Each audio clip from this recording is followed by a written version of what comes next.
رزق اور اولاد کی خاطر یہ دو بہت ہی چھوٹے سے کلمے ہیں، ان کو آپ پڑھنے کا معمول بنا لیں۔ اگر ممکن ہو تو ان کو آپ 100 مرتبہ فجر کی نماز کے بعد اور 100 مرتبہ عصر کی نماز کے بعد پڑھا کریں۔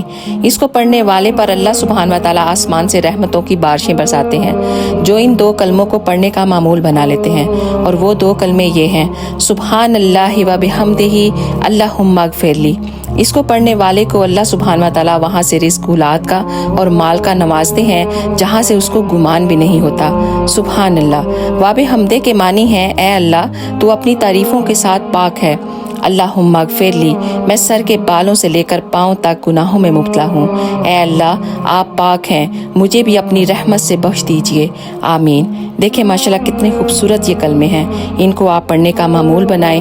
اللہ کی رحمت سے کبھی بھی مایوس نہ ہوں، وہ اپنی رحمت سے آپ کو ضرور نوازے گا انشاءاللہ۔ اور اگر ہو سکے تو اس ویڈیو کو ضرور شیئر کیجیے۔